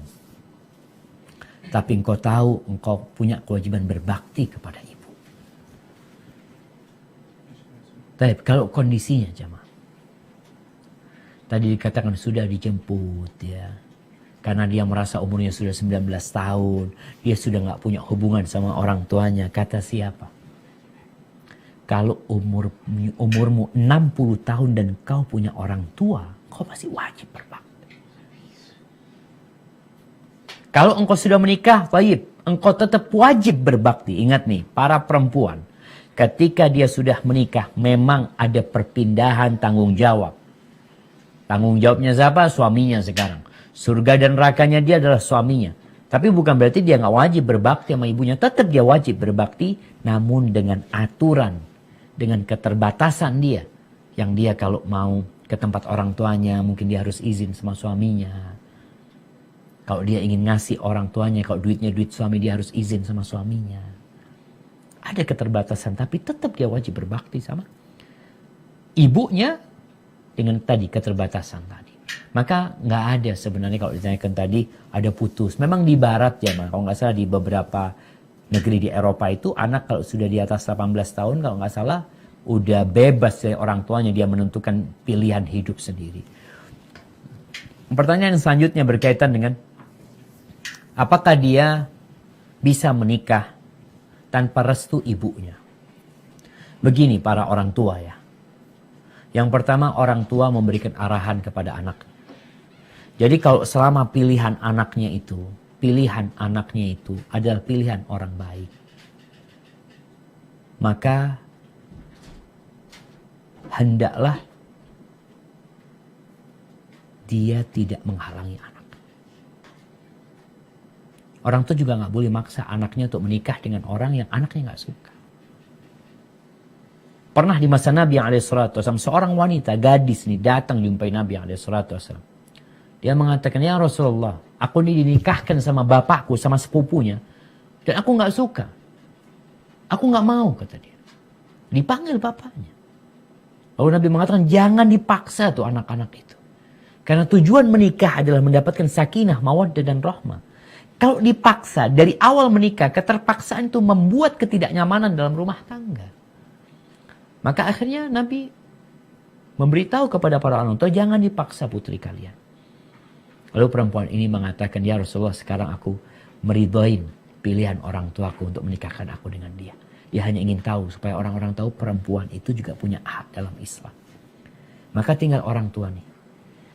Kalau tuh anak menikah, orang tuanya tidak merestui. Kenapa orang tuanya tidak merestui? Apakah memang pilihannya itu bukan orang baik? Atau sang ibu punya pilihan lain. Karena sekarang kan memang sudah ada masalah gitu anak sama ibu. Dan akhirnya kalau anak itu menikah memang ibu gak jadi wali. Ibu itu gak bisa jadi wali. Saudaranya ibu gak bisa jadi wali. Siapa yang jadi wali? Saudara bapak. Paman dia dari pihak ayah. Itu yang menjadi wali. Dan pernikahan itu sah. Tinggal kalau dikatakan anak itu anak durhaka apa tidak, lihat kondisinya. Karena kadang-kala ada ibu yang merasa anaknya durhaka. Padahal yang sebenarnya yang durhaka itu ibunya. Ada yang bapak merasa anaknya durhaka, padahal yang durhaka itu bapaknya. Dan kelak mungkin sekarang tidak kelihatan, jemaah. Sekarang tidak kelihatan. Semua merasa dia benar, tapi pada hari kiamat akan ada persidangan. Maka nanti nih, kita akan berbicara pada kesempatan yang akan datang bagaimana orang saling menuntut dan Allah yang memutuskan nanti. Hadza wallahu a'lam shawab. Tapi bagi anak jangan lupa untuk terus berbakti sama orang tuanya. Ya. Barakallahu fiikum. Afwan Ustadz. Nah. Jadi anak itu boleh aja tinggal sama pamannya ya Ustadz ya secara syar'i agama Islam gitu Ustadz. Yang pertama, kalau bicara dia boleh tinggal, di sini kan dia harus taat sama ibunya. Selama dia tinggal sama ibunya itu tidak membahayakan dia dalam urusan agama. Ada kan yang tinggal sama ibu, memang ada masalah di tempat ibunya, dia tidak bisa menjaga keimanannya. Maka mungkin memilih tempat lain itu menjadi pilihan gitu loh. Tapi kalau secara hukum tadi, anak seharusnya taat sama ibunya selama perintah ibu itu tidak membahayakan dia sebenarnya gitu. Jadi boleh nggak pakai, kan cara kekeluargaan, keluarga besar udah datang. Kalau secara agama Islam supaya nggak berbentrok sama syar'i aja, boleh nggak itu pakai duniawi lagi Ustaz, misalnya Pak ke polisi atau ke pengadilan atau apa, karena di tempat pamannya itu semua yang hasil dari pondok pesantren itu udah nggak ada Ustadz, bahkan pakaian pun udah berubah. Allahu Akbar. Iya, kenapa dia tinggal di sana akhirnya? Kan karena pamannya itu kaya raya, jadi memberikan apa yang selama ini tidak bisa diberikan oleh ibunya. Enggak, sebelumnya anak itu tinggal sama ibu. Oh iya, sama ibu disekolahkan sama ibunya ke pondok pesantren. Siap. Sampai yang ambil yang tahfiz salaf itu udah hafal sekitar 10 juz. Nah. Lalu dia kan tetap ada hubungan sama pamannya. Betul. Gitu, tapi nggak pernah menafkahi pamannya ini, nggak pernah dari kecil. Cuman pamannya ini lulusan luar negeri semualah, jadi dia bilang kalau udah 19 itu udah boleh anak ini memilih, kalau dia milih tinggal sama saya ya udah gitu. Pamannya. Iya. Berarti ada masalah sama pamannya sebenarnya. Jadi yang merusak dia itu kalau secara pemikiran syar'inya, pamannya. kalau kita tuh cuman secara syar'i, kalau memang secara syar'i kita masih hak ibunya terhadap anak wanita, ya kita akan fight gitu Ustaz. Tapi kalau secara syar'i tetap haknya ibu, tetap itu anak haknya ibu. Tapi sekarang yang perlu dipertimbangkan, apakah kalau nanti akan menggunakan hukum ya, jalur hukum, itu akan membuat anak itu jadi baik, atau yang ditakutkan anak itu akan kabur nantinya, bahkan akan membuat hubungan ibu sama dia semakin jauh nantinya. Maka itu ini perlu 2 tahun dipertimbangkan. Gimana tuh Ustaz, biarin dulu aja, doa dulu, kita berdoa aja dulu Ustaz. Ana rasa begini, yang perlu dilakukan itu bukan hanya sama anak, tapi bagaimana menjalin hubungan baik dengan pamannya nih. Karena kan dia di bawah pengawasan pamannya, sehingga kita perlu mendekati pamannya, mempengaruhi pamannya untuk jadi lebih baik ya. Kita sampaikan, oke, anak ini mau tinggal di sini nggak apa-apa, tanggung jawab pamannya ya. Cuma tolong diajarin hal-hal yang baik ya. Dia sudah belajar di pesantren, banyak hal yang perlu disampaikan kepada dia. Memang sangat menyedihkan sekali jemaah ya, kalau dikatakan tadi pamannya ini yang merusak kehidupan anak lulusan pesantren tersebut ya. Hadza wallahu a'lam bishawab. Ana rasa ibu tetap harus berusaha. Kalau doa tentunya kita terus berdoa memohon kepada Allah. Yang kedua, ada usaha untuk memberitahu pamannya supaya dia jadi terbuka terhadap agama Allah yang indah ini. Ana rasa pamannya muslim kan? Terakhir nih Ustadz, yang paling penting, jika anak itu wafat Ustadz sekarang, itu durhaka nggak dia karena memutuskan silaturahmi dengan ibunya? Ya. Apabila ibunya itu tetap ridho, apakah maksudnya gini, apakah ridho Allah itu memang tergantung pada ridho ibu? Ibunya ini masih takut kalau anaknya wafat, anaknya itu nanti durhaka gitu loh. Siap, begini. Jadi dosa itu ada 2. Dosa yang sama manusia, dosa yang sama Allah SWT. Dosa yang sama manusia nanti urusannya sama orang tua, sama manusia. Tapi ketika dosa itu 2, dosa sama manusia dan dosa sama Allah SWT, maka tinggal dilihat apakah Allah akan memaafkan dia atau tidak. Jadi yang berkaitan dengan manusia, memang manusia punya hak untuk memaafkan, kalau dimaafkan selesai. Tapi yang dosa dia berkaitan dengan melanggar perintah Allah SWT, maka dia tetap akan dihisab. Jadi kalau ibu tadi ingin memaafkan anaknya, ya insya Allah itu meringankan hukuman buat anaknya di sisi Allah SWT. Tapi ada urusan-urusan lain sama Allah yang dia akan dihisab, dan ibu, kalau bicara keridhaan ibu, tentunya tadi, ibu, apakah ibu ridho dengan kemaksiatan yang dia lakukan? Dengan kedurhakaan dia? Enggak tentunya. Dia takut anaknya bakal masuk neraka gitu, karena dosa besar sekali kan durhaka itu ya Ustadz. Dia bilang dia ridho. Tapi pertanyaannya, Allah ridho enggak gitu loh. Itulah Ustadz. Nanti. Itu akan ada hisab. Allah ridho enggak sama dia? Dengan perbuatan dia nanti akan ada hisab ibu. Yang jelas dosa yang sama ibu, ya selesai. Kalau ibu memaafkan. Tapi ada dosa dia sama Allah SWT yang itu akan dihisab dia pada hari kiamat. Baik, Ustaz. Hada, Jazakallahu wallahu khairan, a'lam Ustaz. bishawab. Nah, barakallahu fiik. Jazakumullah khairan Ustaz atas jawabannya. Pertanyaan selanjutnya. Bismillahirrahmanirrahim. Assalamualaikum warahmatullahi wabarakatuh. Ustaz, Waalaikumsalam warahmatullahi wabarakatuh. semua perbuatan akan ditampakkan saat hisab hanya di depan kita atau semua orang. Dan seseorang yang pernah melakukan maksiat dan sudah benar-benar bertaubat, apakah dosanya tetap ditampakkan pada hari kiamat? Kemudian pertanyaan selanjutnya, lalu bagaimana maksud dari hadis riwayat Muslim? Tidaklah seseorang menutupi aib orang lain di dunia, melainkan Allah akan menutupi aibnya di hari kiamat. Afwan, mohon penjelasannya Ustaz. Jazakallahu khairan. Wassalamualaikum warahmatullahi wabarakatuh. Waalaikumsalam warahmatullahi wabarakatuh. Naam jamaah. Kalau bicara nanti pada hari kiamat, orang tuh kondisinya beda-beda. Tadi Nabi SAW memberikan contoh tentang orang ini yang disembunyikan dosanya sama Allah SWT. Lalu Allah Azza wa Jal mengampuni dia. Yang kedua, ada orang-orang yang berbuat dosa terang-terangan di dunia dia. Gimana akan disembunyikan pada hari itu? Dia sendiri yang membuka aibnya. Maka tadi dikatakan orang yang menutupi aib saudaranya, Allah akan menutupi aib dia. Tapi orang yang membongkar aib saudaranya, maka Allah akan bongkar aib dia. Orang yang ria itu kan ingin dipuji orang. Nanti Allah akan tampakkan dia, ini orang yang ria. Jadi orang tahu nanti pada hari kiamat. Sebagaimana nanti ketika keluar dari kuburan aja, tuh orang ada yang sudah manggul sapi.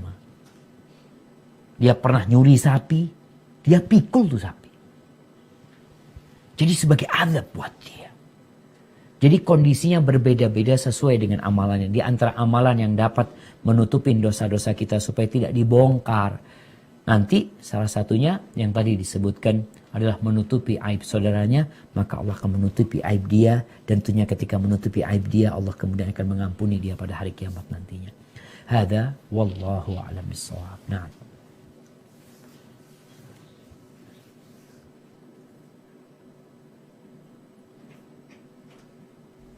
Barakallahu fikum Ustaz.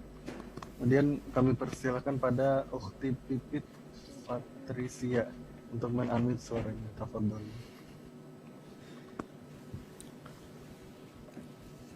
Bismillah. Assalamualaikum warahmatullahi wabarakatuh, Ustaz. Waalaikumsalam warahmatullahi wabarakatuh. Afwan Ustaz, izin bertanya. Berkaitan dengan penjelasan Ustaz tadi, yang bahwa dosa atau maksiat itu tidak akan dilipat gandakan oleh Allah, melainkan pahala yang akan dilipat gandakan. Akan tetapi, Ana pernah mendengar bahwa suatu dalil bahwa ada dalil Allah akan melipat gandakan dosa apabila bermaksiat di salah satu bulan haram, Ustaz. Nah, bagaimana memahami hal tersebut, Ustaz? Syukron, wa jazakallahu khairan, Ustaz. Barakallahu fikum. Ya jamaah. Berkaitan dengan perbuatan dosa ini, yang jelas tidak dilipat gandakan. Namun ada dosa yang bobotnya berbeda. Jadi bukan satu jadi dua. Artinya ini orang berbuat satu lalu dosanya ditulis dua. Enggak. Tulis 10. Enggak. Dosanya tetap satu. Tapi bobot dosanya berbeda. Orang berzina. Kita bicara orang berzina. Ditulis dia berzina. Tapi ketika dia berzina dengan istri tetangga, maka bobot dosa dia itu sangat besar sekali. Jadi ketika nanti ditimbang keburukan dia itu, kalau dosa sekali beratnya 1 kilo. Mungkin karena dia dosa berzina sama istri tetangga, beratnya itu tetap hitungannya 1 dosa. Tapi bobotnya yang berbeda. Begitu pula berbuat dosa, na'udzubillah. Ada orang berzina di bulan haram di masjid. Na'udzubillah. Dihitungnya tetap 1 kali dia berzina. Tapi karena dilakukannya di masjid, maka bobotnya.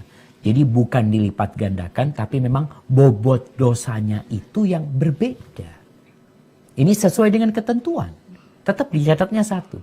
Tapi karena dia berzina, mamanya di bulan haram, kemudian di tempat yang suci, maka bobot dosanya yang lebih berat. Tapi pencatatannya tetap 1 dosa yang dia lakukan. Bukan jadi 2 dosa. Berbeda dengan kalau sodako, dia sodako 1.000 tapi dicatatnya 10.000 gitu loh. Dicatatnya nanti kalau bobotnya kan tergantung keikhlasan dia atau apa. Tapi kalau pencatatannya sudah dicatat berlipat-lipat ganda. Jadi apa yang ditanyakan tadi berkaitan dengan orang yang melakukan dosa besar di bulan haram atau di Mekah atau di Medina, di tempat-tempat yang mulia, maka yang akan dia dapatkan adalah, jadi bukan pelipat gandakan dosanya, tapi bobot dari dosa dia itu akan jadi besar, jemaah. Mungkin seperti itu, wallahu a'lam bishawab. Nah.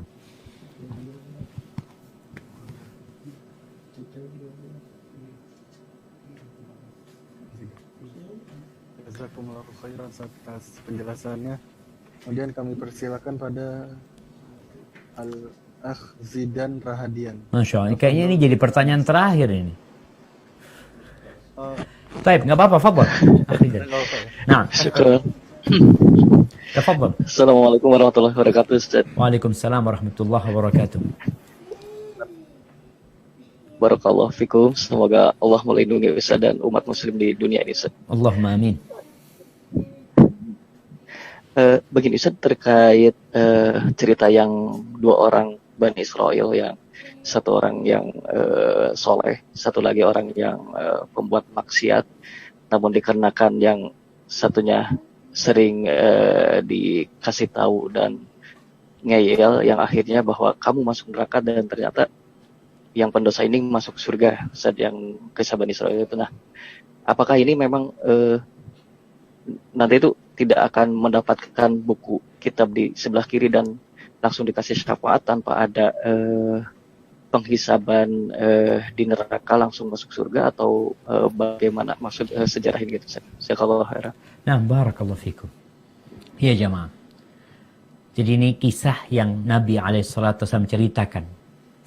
Bagaimana 2 orang, yang satu orang soleh, taat sama Allah SWT. Yang satu pelaku kemaksiatan. Kemudian yang orang soleh ini, karena melihat saudaranya sering berbuat maksiat dan sering ditegur tapi tetap berbuat, akhirnya dia itu bersumpah engkau gak akan diampuni sama Allah SWT. Maka Allah murka sama orang ini. Gimana engkau berani-beraninya pakai nama Allah, Allah tidak ngampunin dia. Ini bentuk ujub hamba dengan dirinya sendiri. Makanya akhirnya Allah SWT menggugurkan amal soleh orang ini dan mengampuni dosa orang. Kalau pertanyaannya nanti proses di kiamatnya bagaimana? Wallahu a'lam bishawab. Yang jelas nanti tetap hisab itu kan tadi kita bicarakan. Ada orang yang masuk surga tanpa hisab, tanpa azab. Ada orang yang tetap dihisab. Dengan proses hisab yang ringan. Yang insya Allah kalau ringan masuk surga. Jadi orang ini mungkin termasuk orang-orang yang diampuni sama Allah SWT. Kemudian setelah diampuni, apakah dia masuk surga tanpa hisab atau tanpa adab, atau dia masih lalu proses hisab, kemudian setelah itu masuk ke surga Allah SWT, atau bagaimana? Wallahu a'lam bishawab. Yang jelas kita sudah dikasih gambaran oleh Nabi SAW tentang proses hisab nantinya. Dan setiap orang mungkin mengalami hisab yang berbeda-beda dengan orang lain. Tapi yang jelas kita paling enggak sudah faham, sudah memahami. Semoga Allah SWT memasukkan kita ke surganya tanpa hisab dan tanpa adab. Amin. Hadza wallahu a'lam bishawab. Dan jamaah, mungkin kita masuk ke pertanyaan yang akan diberikan oleh Ustaz. Nah, Mogi. Nah, pertanyaan yang pertama, sebutkan 3 macam catatan nanti di dalam buku yang akan dibagikan pada hari kiamat.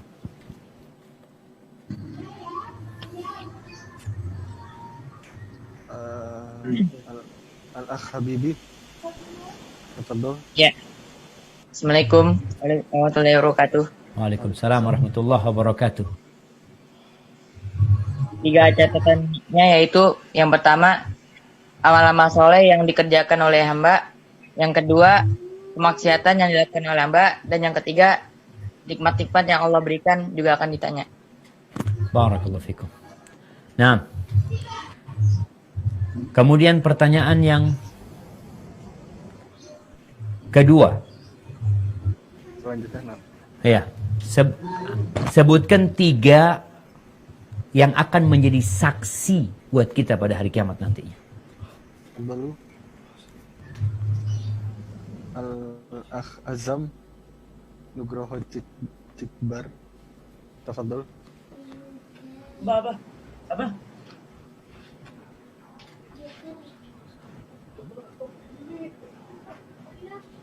Ustaz dibagikan kitab Yang akan menjadi saksi nanti.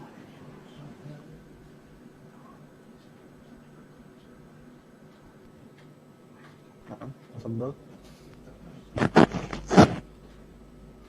Tafadhal. pendengaran, penglihatan dan hati, Ustaz. Itu Yang yang, menjadi saksi. itu yang akan ditanya. Yang menjadi saksi. Yang akan ditanya, iya, pendengaran ditanya, penglihatan ditanya, yang akan jadi saksi. Kita tadi Yang sebutkan. akan menjadi saksi.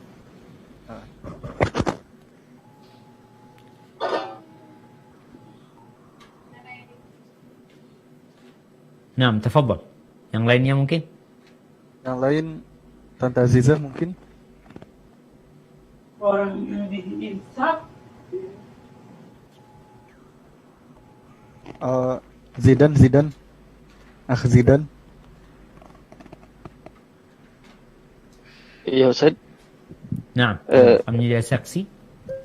tangan, kaki dan malaikat yang jaga kita selama hidup. Gimana?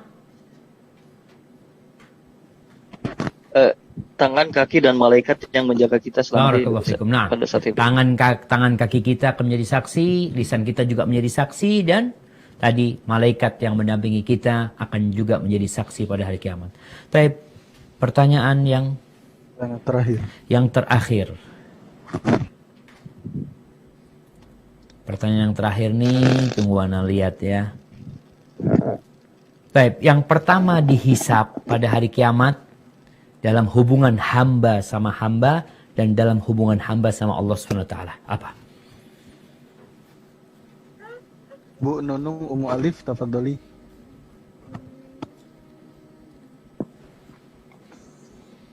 Yang pertama dihisab adalah umat-umat Nabi Muhammad.